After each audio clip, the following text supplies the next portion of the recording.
इस वीडियो में देखेंगे टॉप 20 जो करंट अफेयर्स की जो है विश्लेषण के साथ कुछ पॉइंट होंगे और साथ ही साथ जो है वन लाइनर फॉर्मेट में भी होंगे।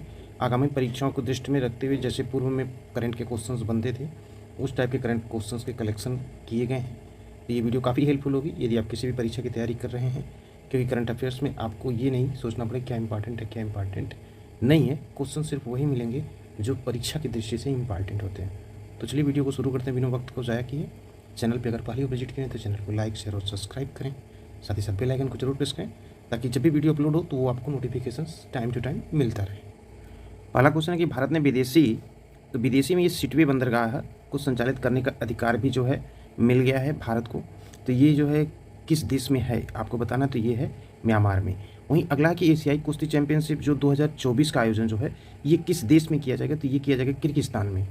यूएस इंडिया टैक्स फोरम का प्रमुख नियुक्त किया गया है, काफ़ी इंपॉर्टेंट है, तरुण बजाज को। तो ऐसे प्रश्न एग्जाम में जो है काफ़ी बार पूछे जाते हैं। वहीं सागर कवच एक्सरसाइज का आयोजन जो किया गया है ये लक्षद्वीप में किया गया है।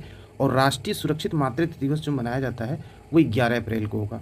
राष्ट्रीय महिला हॉकी लीग का उद्घाटन पूछेगा यदि प्रश्न, तो किस शहर में, तो ये झारखंड की रांची में हुआ है। और इसरो टीम को जो है किस मिशन के लिए जो है जॉन एल जैक ये पुरस्कार मिला है, जूनियर स्विगर्ड जूनियर पुरस्कार, तो चंद्रयान 3 मिशन के लिए मिला है। और किस संगठन द्वारा हाल ही में जो है वैश्विक हेपेटाइटिस रिपोर्ट 2024 जारी की गई, तो ये जारी की गई है WHO के द्वारा। वहीं 16वें वित्त आयोग के पूर्णकालिक सदस्य के रूप में नियुक्त किया गया है मनोज पंडा को। पढ़ते हैं अगले क्वेश्चन की तरफ, वो कुछ अलग अंदाज में होंगे। नेक्स्ट है कि दुनिया का सबसे बेस्ट एयरपोर्ट कौन सा है, तो ये अटलांटा अंतर्राष्ट्रीय हवाई अड्डा जो है यूएस में पड़ता है, ये सबसे बेस्ट एयरपोर्ट है। वहीं हाइब्रिड पिच तकनीक का उपयोग करने वाला भारत का पहला स्टेडियम जो है वो धर्मशाला है।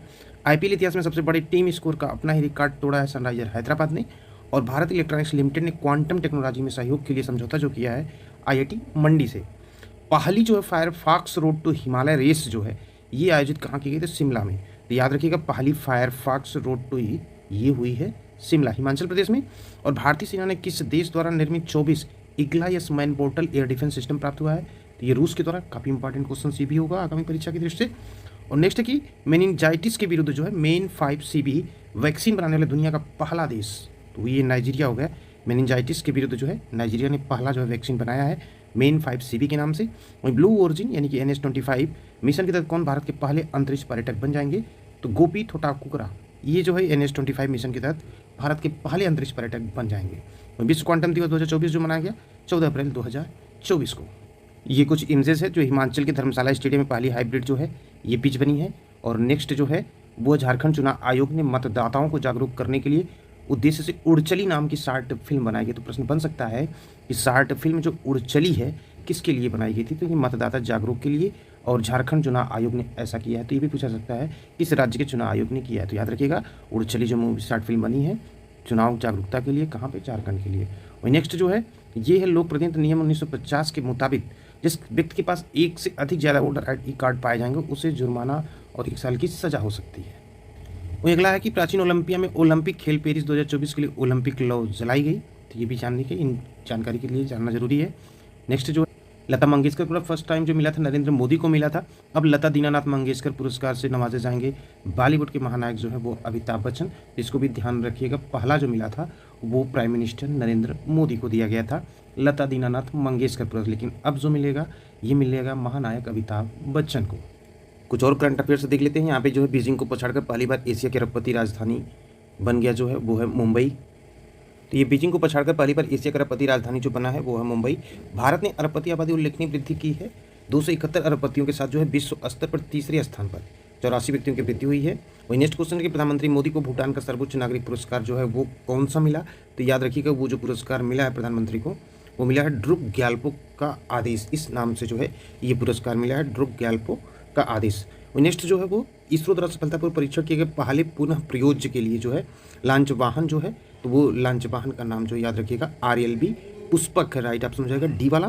तो 22 मार्च 2024 को इसरो ने कर्नाटक के चित्रदुर्ग के पास जो है एरोनॉटिकल टेस्ट रेंज में RLV पुष्पक की सफल जो है लैंडिंग किया है, तो राइट ऑप्शन हो जाएगा RLV पुष्पक। वही नेक्स्ट क्वेश्चन जो है अगला कि रूस में भारत के अगले राजदूत के रूप में किसे नियुक्त किया गया है, तो अगले राजदूत के रूप में नियुक्त किया गया है विनय कुमार को, राइट ऑप्शन हो जाएगा डी। और प्रभा वर्मा को किस प्रतिष्ठित पुरस्कार से जो है सम्मानित किया गया? तो प्रभा वर्मा को जो पुरस्कार मिला है वो मिला है सरस्वती सम्मान से इनको जो है मिला है, तो ऑप्शन नंबर बी होगा। ये प्रसिद्ध कवि और साहित्यकार प्रभा वर्मा, इनकी मलयालम भाषा की कविता कृति जो है रौद्र सात्विकम के लिए 2013 से 2022 की अवधि के दौरान साहित्य में उनको योगदान के लिए 2023 प्रतिष्ठित सरस्वती सम्मान से सम्मानित किया गया है। अगला प्रश्न है कि इनमें से कौन सा शहर दुनिया का सबसे प्रदूषित महानगरीय क्षेत्र बनकर उभरा है? तो ये बेगूसराय है, जो कि बिहार का है। तो ये स्विस संगठन जो IQ एयर द्वारा जो आयोजित गुणवत्ता रिपोर्ट 2023 के अनुसार जो है बिहार का बेगूसराय जो दुनिया का सबसे प्रदूषित महानगरीय क्षेत्र है। तो प्रश्न ये पूछा जाएगा जब महानगरीय क्षेत्र तब जाएंगे बेगूसराय के साथ। बढ़ते हैं नेक्स्ट क्वेश्चन की तरफ। अगला है कि जो है भारत के वर्तमान मुख्य चुनाव आयुक्त कौन है? काफ़ी इंपॉर्टेंट हो जाएगा क्वेश्चन, वन एग्जाम पूछा जाता है अक्सर, और ऐसे परीक्षाओं में प्रश्न आते हैं कि जो नई नई अपॉइंटमेंट होती हैं, तो यहाँ पे इंपॉर्टेंट के तौर पे जान लीजिए जो है भारत के वर्तमान जो है 19 अप्रैल से 7 चरणों में मतदान की जो बात हुई उसको लेकर के जो है राजीव कुमार जो है इनको बनाया गया मुख्य चुनाव आयुक्त। इस प्रकार से इंपॉर्टेंट हो सकता है क्योंकि लोकसभा का चुनाव जो है वो चल रहा है, इसलिए अब भी जो भी पेपर बनेंगे तो ऐसे एक दो प्रश्न जरूर एग्जामिनर डालेंगे। बढ़ते हैं नेक्स्ट क्वेश्चन की तरफ और अगला देख लेते हैं। अगला कि किस घटनाक्रम के कारण सुप्रीम कोर्ट ने चुनावी बांड योजना को असंवैधानिक घोषित कर दिया? तो घटना याद रखिएगा 15 फरवरी 2024 को संविधान पीठ का यह फैसला हुआ था। वही नेक्स्ट है 2023-24 सीजन की रणजी ट्रॉफी के जो है किस टीम ने जीता है? तो रणजी ट्रॉफी को जीतने वाली टीम के बारे में जान लीजिए। यहाँ पे ने मुंबई ने जीता और राइट ऑप्शन हो जाएगा यहाँ पे बी। वहीं अगला 10 नंबर का है कि समान नागरिक संहिता।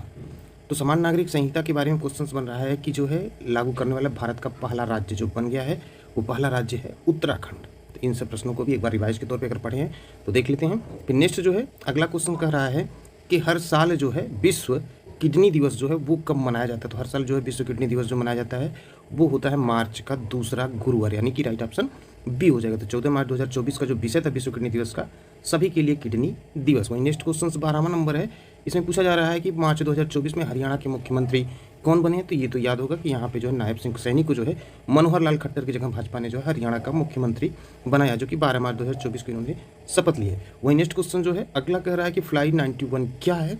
तो फ्लाइट 91 के बारे में यह एक नई क्षेत्रीय एयरलाइन है। तो नागरिक उड्डयन और इस्पात मंत्री ज्योतिरादित्य सिंधिया के द्वारा जो है इसका लोकार्पण किया गया है। तो यह एक नई क्षेत्रीय एयरलाइन, राइट ऑप्शन ए हो जाएगा। और नेक्स्ट क्वेश्चन है 14 नंबर का, इसमें पूछा जा रहा है कि मार्च 2024 में किस मादा चीता ने कोनो राष्ट्रीय उद्यान में 5 शावकों को जन्म दिया? उसका नाम जो है गामनी है, राइट ऑप्शन जो है बी हो जाएगा। दक्षिण अफ्रीका से जो मादा चीता लाए गए तो मध्य प्रदेश में कोनो नेशनल पार्क में रखे गए थे, तो 5 शावकों को जन्म दिया, नाम उसका जो है गामिनी है। वही नेक्स्ट क्वेश्चन जो 15 नंबर का है, इसमें पूछा जा रहा है अग्नि 5 मिसाइल के पास जो है कौन सी तकनीक है? तो यहाँ पे जो तकनीक का नाम होगा multiple independently targetable re entry vehicle, यानी कि MIRV तकनीक है। 11 मार्च 2024 को भारत मिशन देव विश्वास नामक परियोजना के तहत अपनी स्वदेशी रूप से विकसित अग्नि 5 मिसाइल का पहला उड़ान परीक्षण सफलतापूर्वक आयोजित जो है किया गया है। बढ़ते हैं इस क्वेश्चन की तरफ और अगला क्वेश्चन जो है अग्नि 5 मिसाइल की रेंज को भी जान लेते हैं। तो कितना है? 5000 किलोमीटर है। परमाणु सक्षम अंतर महाद्वीपीय बैलिस्टिक मिसाइल है। ICBM जिसका भारत क्षमता 5000 किलोमीटर से अधिक है और यह 1 टन से अधिक वजन का परमाणु हथियार ले जा सकता है। तो राइट ऑप्शन हो जाएगा सी, यानी कि 5000 किलोमीटर होगा। वहीं अगला क्वेश्चन है कि एरोनॉटिकल टेस्ट रेंज यानी कि ATR कहाँ स्थित है जहाँ RLV परीक्षण आयोजित किया गया था? तो ये चलकेरे कर्नाटक में स्थित है। तो राइट ऑप्शन डी जो हो जाएगा इसके लिए। अगला है कि जिनेवा में अंतर संसदीय संघ की जो 148वीं बैठक जो भारतीय प्रतिनिधिमंडल का नेतृत्व किसने किया है? तो ये याद रखना कि जो हरिवंश नारायण सिंह जी इनकी द्वारा जो है जिनेवा में जो अंतर संसदीय संघ की बैठक हुई है उसका प्रतिनिधिमंडल का नेतृत्व किया गया। हरिवंश नारायण सिंह जो है ये राज्यसभा के उपसभापति हैं और स्विट्जरलैंड के जिनेवा में अंतर संसदीय IPO की 148वीं बैठक में भाग लिया और भारतीय संसद प्रतिनिधिमंडल का नेतृत्व किया है। इसकी स्थापना जो हुई थी 1889 में की गई थी, जिस प्रतिनिधिमंडल का नेतृत्व जो है हरिवंश नारायण सिंह राज्यसभा के उपसभापति ने। वहीं अगला है कि दिव्यांगजनों के लिए चुनाव प्रक्रिया आसान बनाने के लिए कौन सा ऐप लॉन्च किया गया है? तो वह ऐप का नाम है सक्षम, राइट ऑप्शन सी हो जाएगा। निर्वाचन आयोग ने चुनावी प्रक्रिया में पहुंच और समावेशिता सुनिश्चित करने के लिए जो है सक्षम ऐप लॉन्च किया है। यह घोषणा की है कि 85 वर्ष से अधिक उम्र के मतदाता और 40% बेंचमार्क विकलांगता वाले दिव्यांगजन जो है घर से मतदान कर सकते हैं। इसलिए जो सक्षम ऐप से क्वेश्चन अब की बार आने की पूरी संभावना, तो वेरी वेरी इंपॉर्टेंट जो है ये क्वेश्चन होंगे। अगला कि वर्ल्ड हैप्पीनेस रिपोर्ट 2024 का दुनिया का सबसे खुशहाल देश कौन होगा? तो ये होगा फिनलैंड, राइट ऑप्शन जो हो जाएगा वो सी सही होगा। 2024 के अनुसार जो फिनलैंड दुनिया का सबसे अधिक खुशहाल देश होगा, लगातार 7वें साल जो है खुशहाल देश बना है। पिछले साल की तरह 124वें स्थान पर बरकरार है। वर्ल्ड हैप्पीनेस इंडेक्स में कौन? अपना प्यारा भारत। वहीं भारत का पड़ोसी देश पाकिस्तान जो 108वें स्थान पर है, जबकि श्रीलंका जो 128वें स्थान पर, अमेरिका 23वें स्थान पर है। तो वर्ल्ड हैप्पीनेस रिपोर्ट 2024 में भारत की प्लेस वैल्यू पूछा गया तो 126 है। पहले नंबर पर पूछेगा तो फिनलैंड, अगर पड़ोसी के मामले में पूछता है तो पाकिस्तान है 108 नंबर पर, श्रीलंका है 128 स्थान पर, अगर अमेरिका पूछेगा तो वो 23वें स्थान पर है। 21 क्वेश्चन है, हाल ही में याओंडे डिक्लेरेशन चर्चा में था, तो निम्न से किससे संबंधित? याओंडे का जो डिक्लेरेशन हुआ था ये मलेरिया रोग से संबंधित, राइट ऑप्शन डी होगा। हाल ही में याओंडे डिक्लेरेशन मलेरिया के खिलाफ लड़ाई में एक महत्वपूर्ण मील का पत्थर साबित हुआ। इसके तहत क्या हुआ, 11 अफ्रीकी देश के स्वास्थ्य मंत्री मलेरिया से जो होने वाली मौत को समाप्त करने का संकल्प लिया। और इस डिक्लेरेशन का उद्देश्य स्वास्थ्य के बुनियादी ढांचों को मजबूत करना, कर्मियों की क्षमता को विस्तार करना और कार्यक्रम कार्यान्वयन को बढ़ाना। तो सिर्फ आपको इतना याद रखना कि याओंडे डिक्लेरेशन का संबंध जो है किससे है, तो वो है मलेरिया रोग से। तो आप देख रहे थे करंट अफेयर्स के कुछ इंपॉर्टेंट प्रश्नों को जो आप रिवीजन के तौर पे देख सकते हैं, और आज तक की करंट अफेयर्स को भी इसमें शामिल किया गया है।